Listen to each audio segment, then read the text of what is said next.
Welcome to Podnutz Daily, episode number 328, the show about computer repair tech. And it's unique in that it's for computer repair technicians by computer repair technicians. Every week we have a guest on the show who has his own shop or his own business or just works in the computer repair field and has experiences that he wants to share with us and you guys. So let's introduce this week's guest. I think it's been a long time waiting, right? We have Jeremy Lane from FastLaneTech.com. What's up, Jeremy? Hey, not much. What has Get been? ready to get going. Yeah, how you been? I've been doing good. Been really slammed, which is nice. Oh yeah, I love when people tell me they're busy. I mean, it's the problem you want to have. Exactly. Yeah, and so first of all, let me ask you thank you first for coming on Podnutz Daily for the first time. I love having new guys on, new points of views, new ideas and opinions and viewpoints and facts. So first of all, thank you for coming on the show. You're welcome. Thanks for the show. I appreciate it. I've learned a lot from it. Oh, great. Where are you calling us from? Colorado Springs, Colorado. Nice. And what do you do out there? I actually have a couple of things that I do. And just so you give a little heads up, I'm the owner of Fastlane Technologies.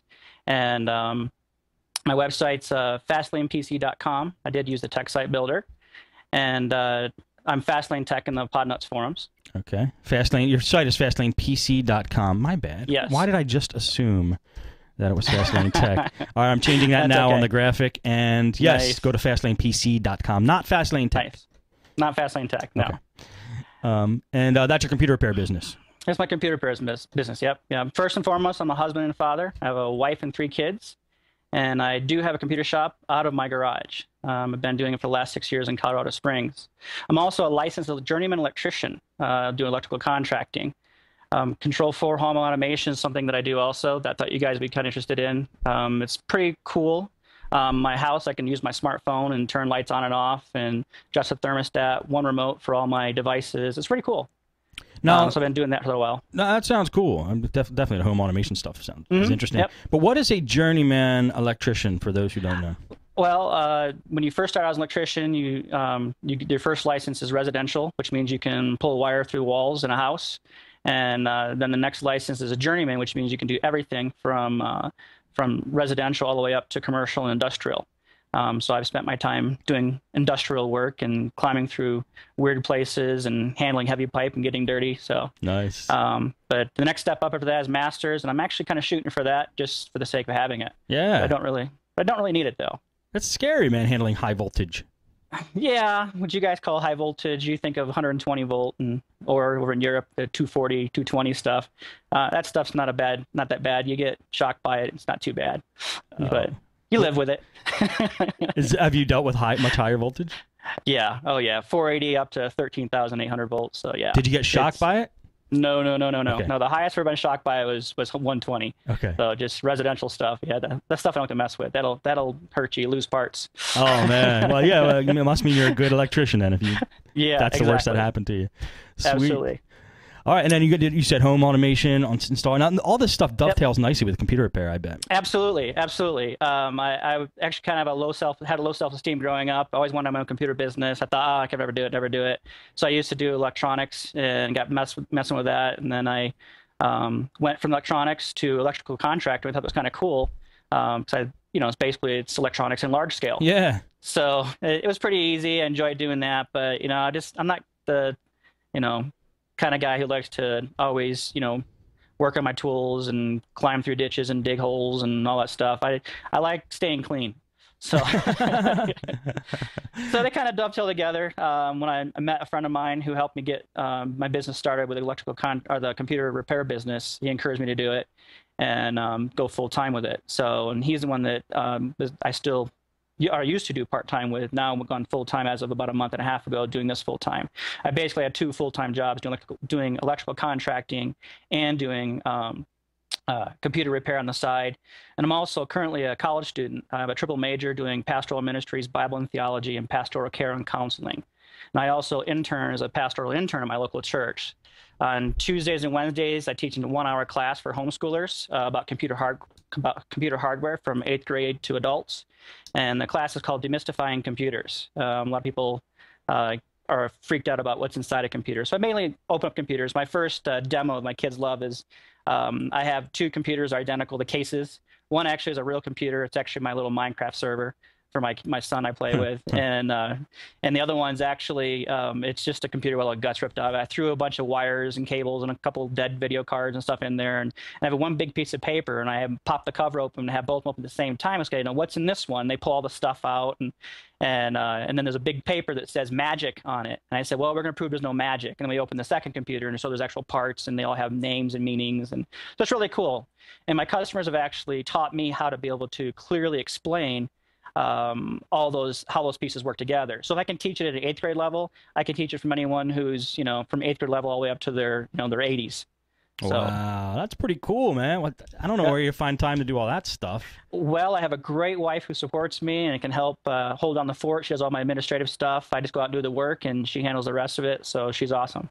Oh, that sounds great. Absolutely. She's a little bit of a geek too. She picks up on all this computer stuff and all this stuff I say back to customers. She hears me all the time. She's actually pretty good at telling the customer what she thinks the problem is. So I'm pretty proud of her. Nice. So, that's well done. Yeah. And she's a gamer, so that's nice. Awesome. So cool. So like I said before, I recently took my business full time. Was two part-time jobs, went to full 2-time jobs plus schooling. So now I'm doing this. So, and it's been pretty good. I've been kind of scared. I took the plunge and did a lot of things. I revamped all my paperwork.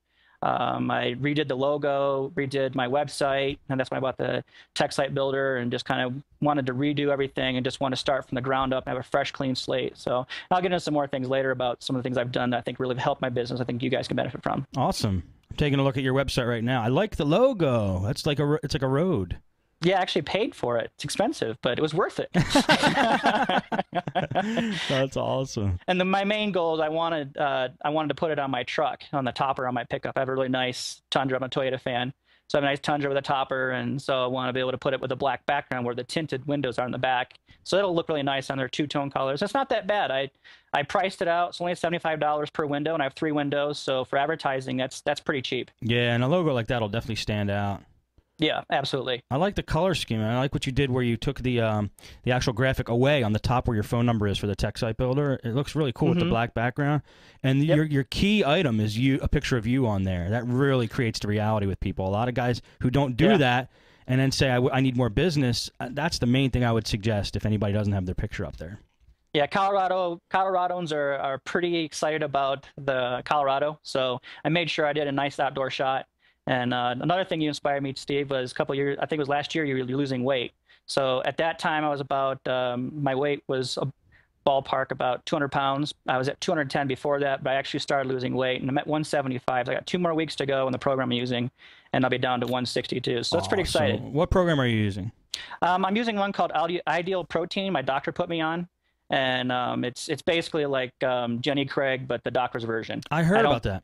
Yeah, I don't get the good food. It's a protein powder I got to mix up, and I eat it every day instead of my meals. And then the only thing I have to eat like a bunch of salad and a bunch of vegetables.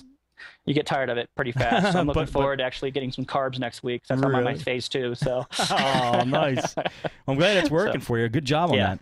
It is. Thanks, bro. Awesome. One other thing I thought was kind of funny, I thought you guys get a kick out of. I was recently down to Best Buy, and I know we like Best Buy stories, but I got a good and bad one. Yeah. The good one is anybody ever heard of Registry, Windows Registry certification?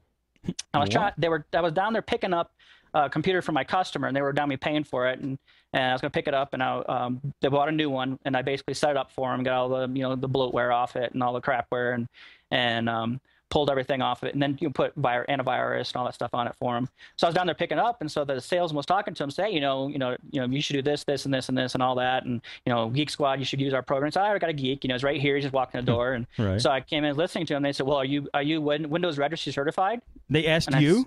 They asked me, and I said, "Well, what's that?"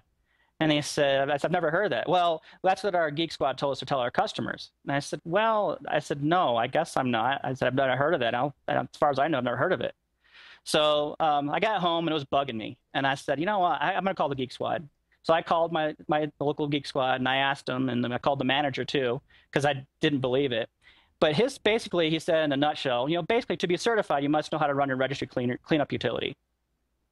And I'm like, to be certified? I mean, They asked you as a certified. customer if you're certified. That's what they said Windows Registry certification was, is if you can run Windows Registry cleanup utility. And I'm like, well, I guess I'm Windows Registry certified. So all the techs out there, you are now Windows Registry certified. Just want to let you know that. If you've run C Cleaner, you're on the ball. Wow, that's amazing. The manager told me it's a Geek Squad branding that they use to kind of make it for more sales. It's not really anything. They can't really say Windows is certified in this. And I said, good, because that's illegal, saying that you're claiming that Microsoft has certified you to do this. And they said, well, that's why we call it Windows Registry certified, because it's our branding. Like, well, okay, whatever. Yeah, but they're using Windows in it. That's a Microsoft That's what name. I thought. I thought that was pretty interesting. So, but then there's the bad Best Buy story. I was bragging to a customer when I first started hitting some higher end customers about, how I'm cheaper than, I'm better than Best Buy. I come in behind them, clean up a lot of their stuff, and they have a lot of complaints and stuff. I actually lost a customer because I did one simple step. I didn't defrag her old Windows XP machine.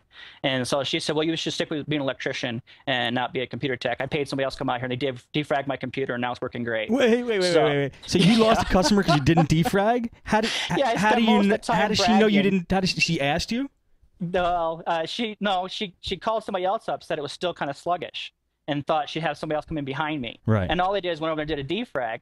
Well, to my defense, I did tell her she should have defragged. I said, I'm not going to sit here. I'm not going to, because I was charging her hourly. So I'm not going to sit here on your old Windows XP machine and watch this thing defrag for the next 2 hours. I said, run the defrag. I'll leave it running. If you want, no, I got to check email when I get off. I'll do it. So she didn't follow through what I asked her to do. Right. But I did lose her as a customer, and I did offer, say, hey, I'll come back and do a free cleaning every, if you want, whatever you want, of my time for 2 hours or whatever. But that was a couple years ago. I learned a valuable lesson from that, to be thorough. And then if I have to sit there in front of the machine, then I have to sit there in front of the machine. Right. Or at least start it or something. Right. That's interesting. Okay. But how's that a Best Buy story? Because I sat there bragging about how I'm better than Best Buy techs. So I learned that pride comes before a fall, and I fell pretty hard. So. Oh man, that sucks. I cannot believe a defrag did it for her. What was her hard drive in definite need of one? Oh, it was bad. It was like a 40 gig. It was running really slow. She was running Windows XP. I think it was even before Service Pack 1, had no updates on it, and just wondering why she had all kinds of issues. I spent, a couple hours, probably 3-4 hours, just getting all the updates on it, getting all up to date, getting all cleaned up, getting some tools on it, utilities, getting it cleaned off. And I probably spent 4 hours, and I was at the 4 hour mark. At the time, I was $75 an hour, and she's like, you're $300 already. I can't pay anymore. And I'm like, well, this is all I can do. I said, I can sit here or you can do it. So, but yeah. It was pretty straightforward. It wasn't too bad. I see. Interesting. Yep. I mean, it's an interesting lesson. I mean, I don't know what the moral of that story is. I mean, defrags are usually not needed. I mean, usually, especially on newer machines. But I mean, I guess in special cases when they actually will make the difference. You got to recognize it and do it. Hers is a really old one too. That was the main problem. Yeah. Interesting. Good one. Well, one of the things I've also noticed, just listening to the show for the last year and a half or so, I've realized that there are a lot of different styles of running a computer business. I would say majority of the techs I can connect with, and some of them I don't agree with, but it's not wrong, but just different. Mm-hmm. I love the variety, and some of the techs how they run their business I don't agree with, not personally. It's just how they say I think you should do this for your business and this and this and this. Right. And it's a personal preference. It works for me. It works for them, and that's just how they do things. And again, that's just a little bit of variety. So, do you have any specifics? Like, how do you run your business? How a different? I'm not trying to throw you under the bus here. No. But how do you like to run your business that's different than maybe the way some other guys do it? I guess, and maybe I'm hearing it wrong. I guess some of the guys I hear to push money. Make sure you're worth your time. You're worth your time, which I agree. I absolutely agree. You're worth your time. But in my opinion, I think customer is king. Bottom line. Especially in the town I'm in, Colorado Springs. If you were to pull up Google Places and search computer repair tech, I mean, it looks like the chicken pox. It's all over the place. Right. And so I'm trying to compete with guys who are like $25 an hour on Craigslist and not really competing, I should say. But I see these guys out there doing that, and they're out there being greedy, with the money. And we're a big tech industry here in the Springs. We actually had Intel's here. We have HP here. We have Quantum and other companies here that worked on a lot of the computer hardware and the chips that go into the technology and memory chips, hard drive manufacturing. A lot of this stuff is here.